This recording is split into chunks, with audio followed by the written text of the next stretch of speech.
Hey everybody, it's Tom back with another video. I hope you're having a great day so far, and thanks for tuning in. I've had some requests to make a video about telemetry and heart rhythm interpretation, and there's tons of information about this topic, probably too much to be honest. However, I'm going to try to give a brief overview of the topic and try not to go into too much detail. Before we begin, I want you to understand some quick concepts. Number 1, the heart rhythm is set by the pacemaker of the heart. Think of this as the drummer in a marching band. Number 2, there are multiple areas of the heart that are capable of holding a beat. Think multiple drummers. Number 3, typically the strongest, fastest beat or drummer is the beat that leads the heart. Number 4, the representation of the heart rhythm we see on a strip is due to the electrical impulses in the heart. Number 5, the way the heart rhythm appears gives us clues to where the heartbeat is originating. And just for some vocabulary review, tachy or tachycardia is fast heart rate, and brady or bradycardia is slower heart rate. So first we'll start with the heart anatomy. From here we have the outline of the heart, and we'll break that up further into the 4 chambers of the heart, the top being the atrium and the bottom being the ventricles. You'll notice that the chambers will also be labeled RA for right atrium, LA for left atrium, RV for right ventricle, and LV for left ventricle. You'll notice that it's also anatomical, so it's mirrored from your vision. We'll start here at the top where we have the SA node, and this is the natural pacemaker of the heart. So in a typical healthy heart, these are where the beats will originate. From the SA node, we'll travel down to the AV node, or the atrial ventricular node, also known as the gateway of the heart. And what that does is it determines which impulses are actually going to pass on to the bundle of His. The bundle of His is the first pathway after the AV node, which further breaks into the bundle branches, which go further into the ventricles and ultimately further the electrical impulses. So here we have the right bundle branch and the left bundle. They further break down into the Purkinje fibers, and these Purkinje fibers are what is going to assist in the actual contraction of the heart at that lower level there. Next up is understanding lead 2, which is the best lead for determining what rhythm a patient is in due to how pronounced the p-values can be. Here we have a pretty typical rhythm tracing where we have our P, Q, R, S, and T's. From here we'll have some other intervals and measurements that we'll need to take notice of. So from the beginning of the P to the Q, we'll have our PR interval. From the Q to the S, we'll have our QRS complex. And then from the Q to the end of the T, we'll have our QT interval. Our next significant value is our R to R, which will signify regularity and also help us determine our rate. So we do this by showing this other beat and then measuring from peak to peak. For simplicity's sake, I did not include the overlying grid that would technically be on a rhythm strip. Instead, what we'll do here is we'll have it over to the side. So one little box will indicate 0.4 seconds, and 5 little boxes or one big box will indicate 2.0 seconds. And we'll be using that for measurements for these intervals. Working from left to right, we have our P wave, which is significant for sinus rhythms. We'll be taking a look at our QRS, which indicates whether the beat is coming from the ventricle or above the ventricle. And then we have our R to R, which will signify regularity and the rate. Also important to note are the PR intervals and the QT intervals, both of which are signified with that dot there. Next, we'll move along to the measurements of these intervals. The first being PR intervals, so 0.12 to 0.20. Anything longer than 0.20, you're going to have an AV block. The QRS is going to be anywhere between 0.08 and 0.12. Again, anything longer than this will indicate ventricular rhythm. Next up is the QT interval, which ranges from 0.32 to 0.40, and in some texts it'll say 0.46. Anything longer than 0.46 we're going to be concerned for drugs that may be prolonging that, like Zofran or Haldol. In this next section, we'll be using a simplified 5-step approach to help you identify just about any heart rhythm.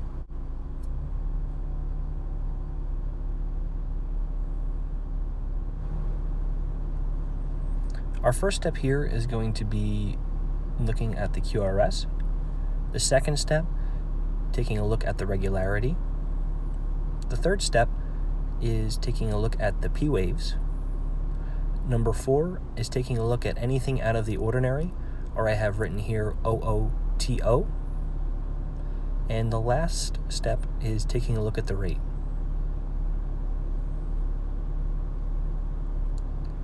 When looking at the QRS, we have 2 options. The first being wide. When it's wide, I'm referring to anything over the 0.12 threshold. The other option we have is narrow. If the QRS is wide, that indicates that it's coming from the ventricle. And if the QRS is narrow, that indicates that it's coming from above the ventricle, meaning the SA node, the atrium, or the AV node, meaning sinus, atrial, or junctional. The next, we'll take a look at the regularity. If it's not regular, that's most likely a fib. They'll also have little fibrillation waves, and it also won't have P waves. If it is regular, that could mean that it is sinus, A flutter, or junctional.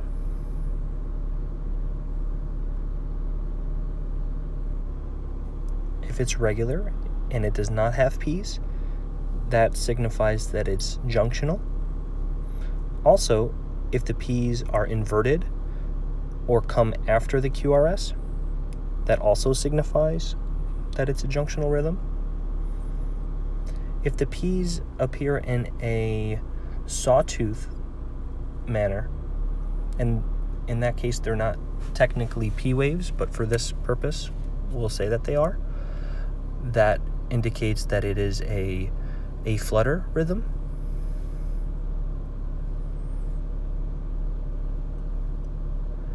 And lastly, if there are P waves and they're upright and before the QRS, that signifies that it's a sinus rhythm.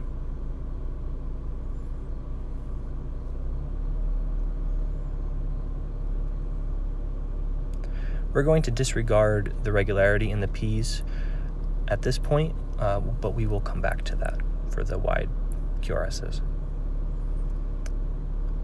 When looking for things that are out of the ordinary, if the complex is wide, that indicates that it is a PVC, or premature ventricular contraction.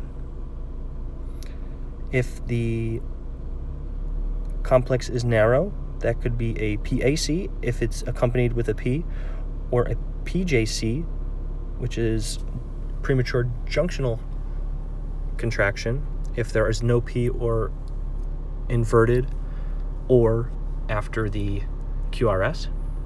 And if the PRs vary, then it could be an AV block. Next, we'll look at the rate. We'll be taking note of the rate because this will further classify the rhythm based on how fast or slow it is. And now we'll come back to the regularity with the wide QRS or the ventricular rhythms. So we'll say that if the regularity is not even close, there's no regularity at all, it's going to be VFib. And if it's kind of regular, because it's technically not, it'll be VTAC. As we move along into this next practice section, feel free to open this up into a new window or take a screenshot, because we'll be using this to help identify the next rhythms. We'll begin our practice by focusing on the narrow QRS rhythms, and then we'll transition into the wider. This first rhythm here will be sinus rhythm. According to our 5 steps, the first thing we do is we take a look at our QRSs. Notice that they're narrow. Next, we take a look at the regularity and notice that the R to Rs are regular, and then we notice that there are P waves, that they're upright, and they're prior to the QRS complexes. There's nothing out of the ordinary, and then we count 8 QRS complexes for an approximate rhythm of 80, and we do this by noticing that this is a 6-second strip, and we'll be using the QRS complexes of the 6-second strip times 10 to arrive at the approximate rate. So we'll take our 8 R waves times 10 to arrive at that approximation of 80 beats per minute. And again, this is normal sinus. Looking to step 5, that being the rate, we'll notice that we can further identify these sinus rhythms based upon the rate at which they are beating. So the slower being sinus Brady, being under 60 beats per minute. Normal sinus rhythm will be between 60 and 100 beats per minute. And then sinus tach will be greater than 100 beats per minute. The next rhythm that we'll talk about is sinus tachycardia. So here we have the narrow QRSs, the R to Rs are regular, and we have the P waves. Nothing's out of the ordinary, so we'll count the rate. We have about 13 R waves, so that's about 130 beats per minute. So this would show us sinus tachycardia. The next rhythm that we'll be covering is sinus bradycardia. So we first take a look. We have the narrow QRS complexes. The R to R are regular. There are P waves. There's nothing out of the ordinary there. And then we take a note of the rate. So we see that there are 3 R waves for an approximate rate of 30, which gives us sinus bradycardia.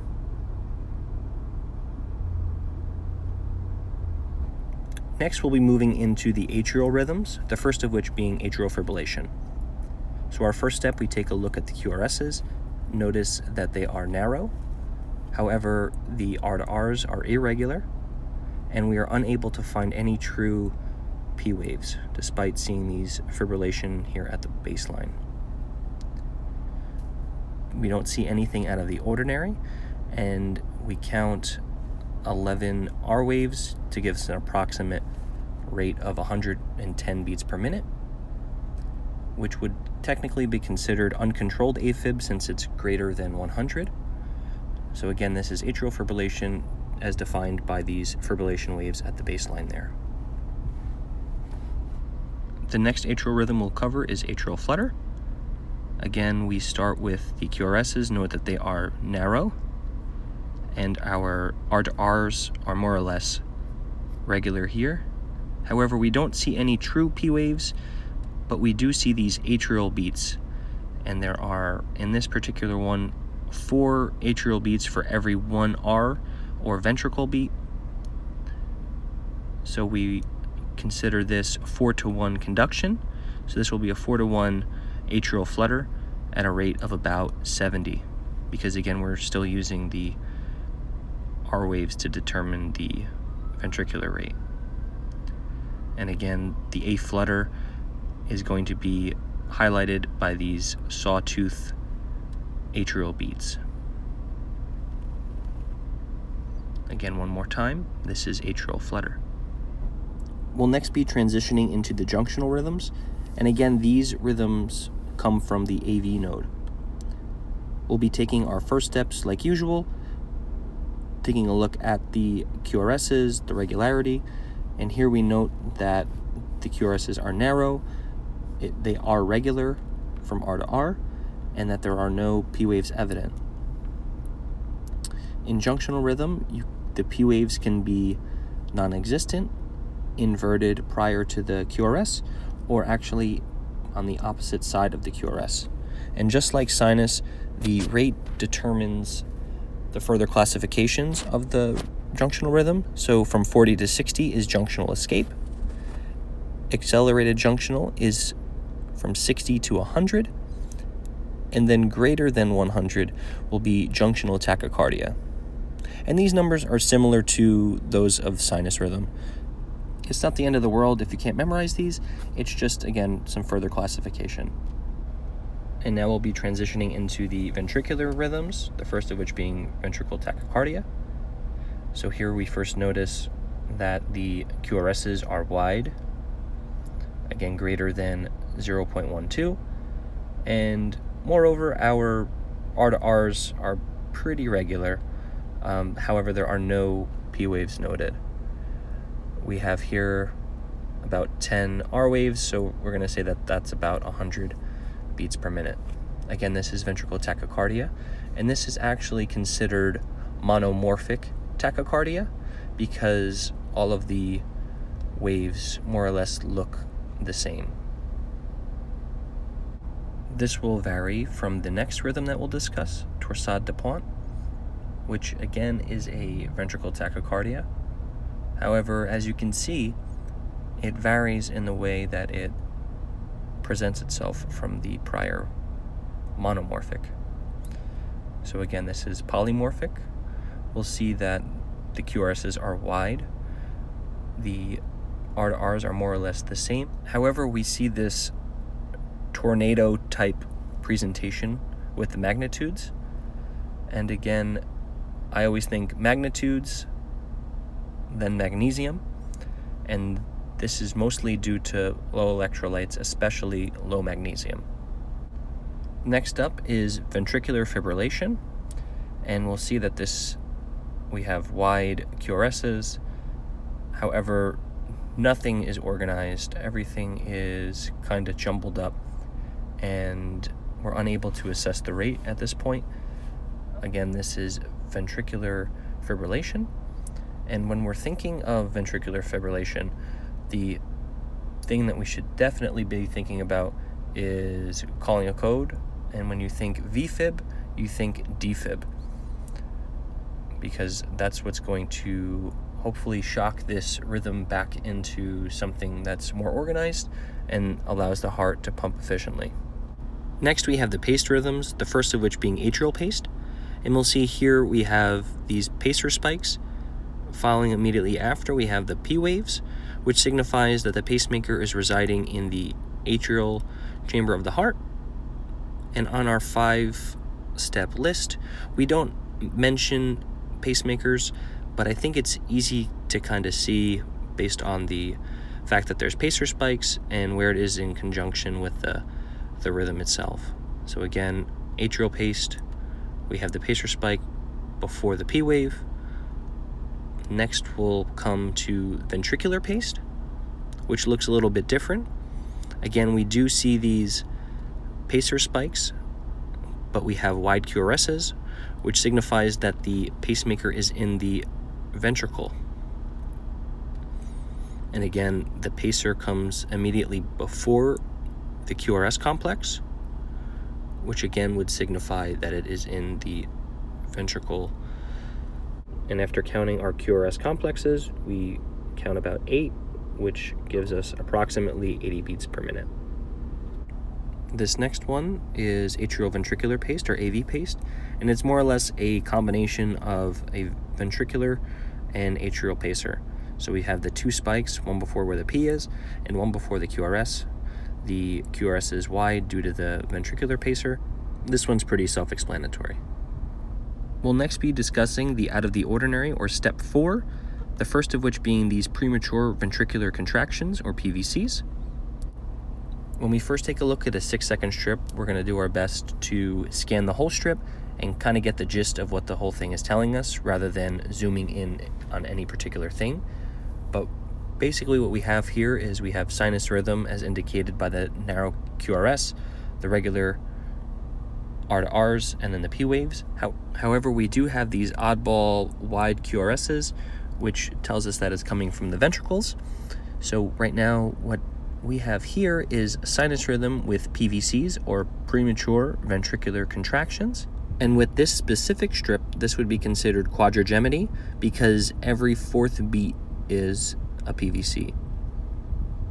If it's every third beat, it would be considered trigeminy. If it's every other beat, it would be considered bigeminy. There are other ways that these premature beats can have patterns. Instead of having it every other or every third, what we can do is we can have two together, so that would be a couplet. If there's a third one in there, that would be a triplet.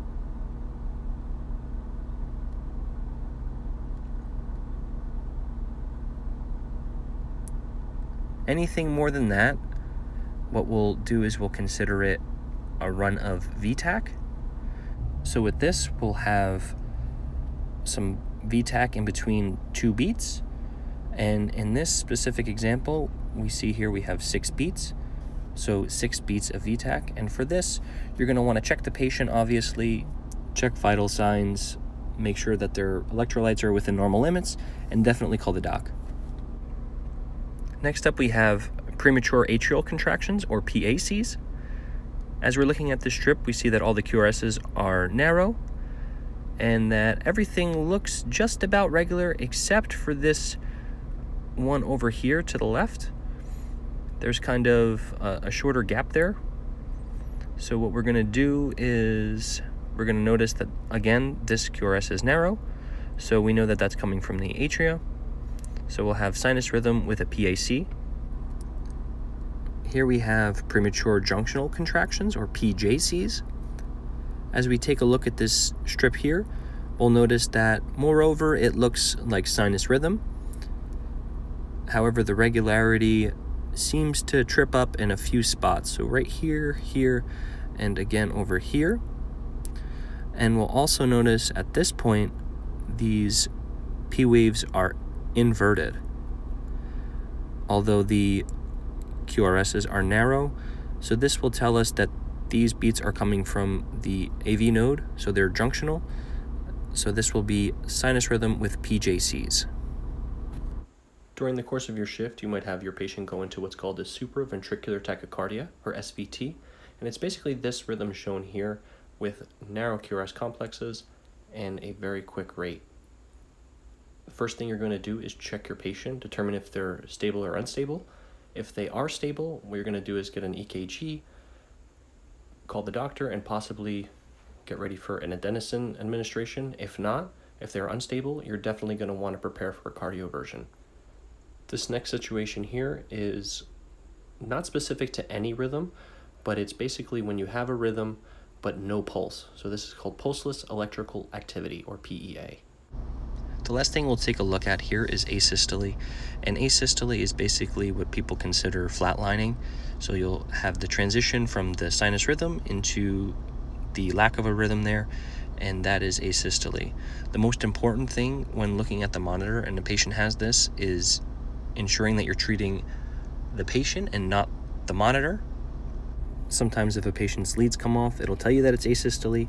You'll definitely want to take into consideration a patient's code status, and if they are symptomatic and there's no rhythm or pulse, you'll want to start compressions. Thanks again for watching. If you have any questions, be sure to comment below. I'd love to help in any way that I can. Remember to subscribe to get notified when I post a new video, and to like this video if it helped you in any way. Until next time, have a great day.